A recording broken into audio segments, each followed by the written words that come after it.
Hi guys, welcome back to the channel. Today I've decided, you know what, let's go a bit of old school, kind of like movies that I haven't explored on the channel before. And what is that? We are going to the year of 1954. This film was directed by Alfred Hitchcock, yes, the master of suspense himself. And what is that film that was released in 1954? It also stars James Stewart and Grace Kelly. But there's one thing, it was shot in colour and it only had one set piece. And what was that? It's The Rear Window, of course. So yeah, we're going to talk about this movie. This is going to be a spoiler-free review due to being there's not very much to spoil about this film. So I'm Ryan, and let's get kicking movies. I'm going to tell you my thoughts and my opinions on Rear Window. Let's bring it on.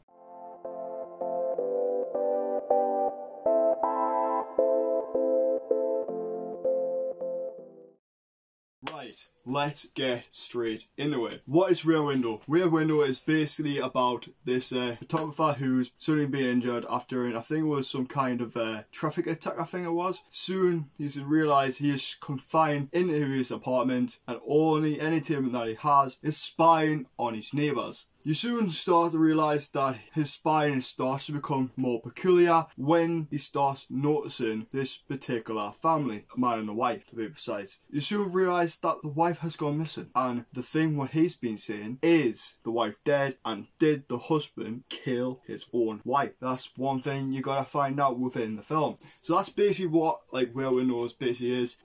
What did I like about the film? Did I like the film? Of course, it's an amazing masterpiece of how you can be so nosy when it comes to your neighbours. And when it comes to me, it's like, would I want to have James Stewart sitting in his wheelchair looking out the window with his binoculars or big massive lens camera spying on us all the time? That would be pretty creepy. But the better thing about the film is it has so much brilliant cinematography that brings it to the whole max of how the film kept me on edge. Well, so the film itself, it is slow driven within it because you talk about multiple different types of stories. All the characters that star in the film have their own separate stories to tell. There's one character called the songwriter who is busy trying to write a perfect song for his girlfriend, and then you got one called Mrs. Torso who's I think she's a professional dancer and she likes to gallivant with all that kind of men. So, but then we go into a conversation about marriage,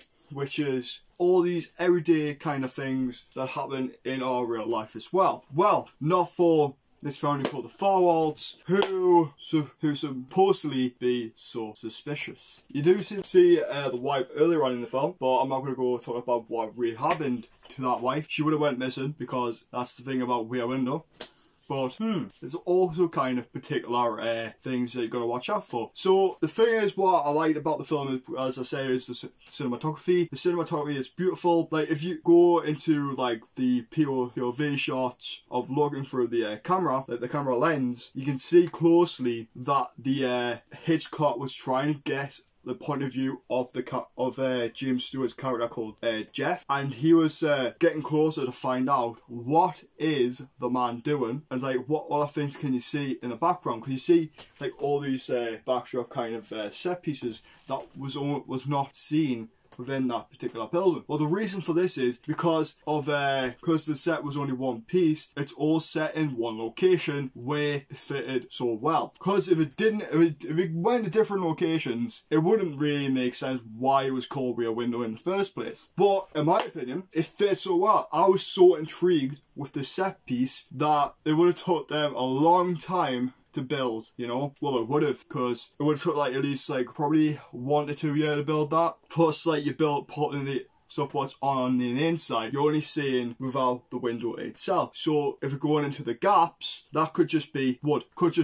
Or it was actually meant to be bricks on the outside. And that's what's amazing about movie magic, about how you're building your sets. And that's what really inspired me. It's I wanted to know what these characters were up to. Why are these different characters in the film supposedly? Well, the thing why they're there is to fill in time time why you're supposed to watch out for this particular family who suddenly go a really dark side of this story. And it's remarkable. Like, the story writing is brilliant of how many different little tiny storylines are happening at the same time. And that's what I get about this whole film until you go onto the main subject, the main source of film about the murder of this guy, some person's wife. And that's what the suspicion is of, like, of the whole film. Make you believe, was it the husband killed her, or could it be someone else? Like, why is the husband, you know, so in a hurry to, like, get out all the time, you know? That is something as well, which I've noticed, but I'm not going to get into. Average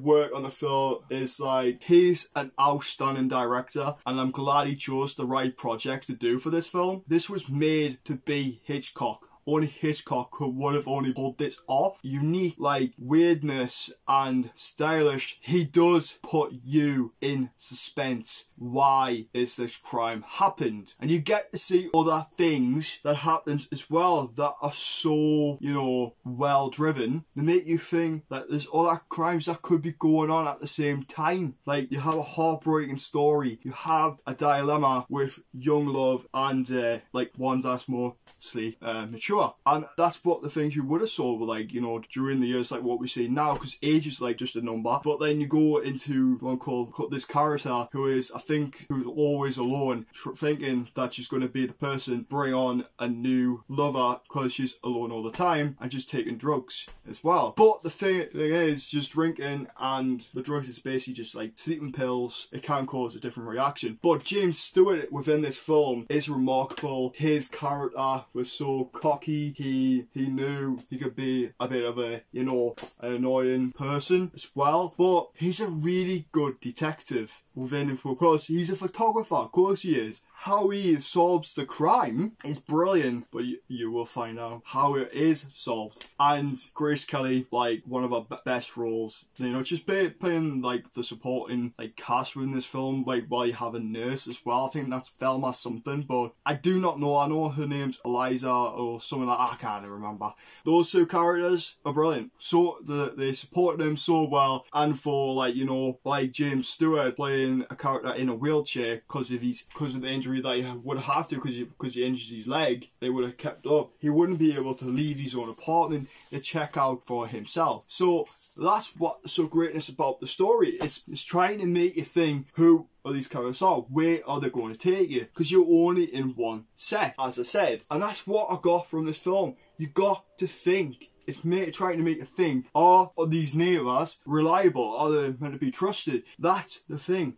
But always remember to watch out, because you might witness a murder or physical abuse. So that's something that could be in the film. My overall, the transfer on this DVD right here, absolutely stunning. The colour was beautiful. I'm looking forward to upgrading this to Blu-ray now. Like, look, see, I would have got this on Blu-ray ages before, but I want to try and get the Alfred Hitchcock box set. But the thing is, it's too much money if you're trying to buy it from HMV. So I decided to, you know, pick up the DVD, saw it in a charity shop. It was only, I got it in a £3-4 deal, and I decided to give it a little go tonight, and I just truly enjoyed it. I think it's one of his best movies in the 50s, and, well, so far, because I still need to see North by Northwest, which I've got as well, and this is brilliant. But the thing I don't agree with this is not a universal release. This was released by Paramount. I think the only why it was released in, like, UK as a universal release because they have a license for it. That's the reason why, and that's why this should be released as Paramount.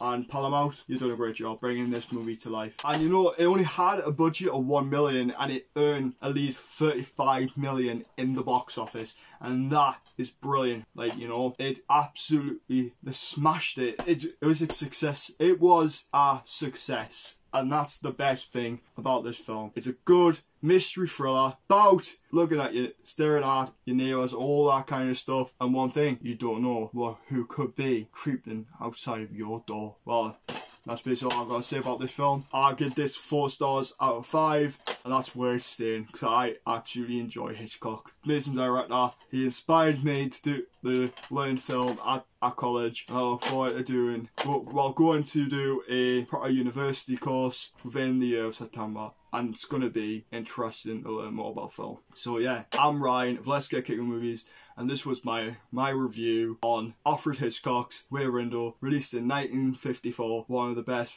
Hitchcock movies I've seen so far, and I look forward to watching more. So anyway guys, see you later, bye!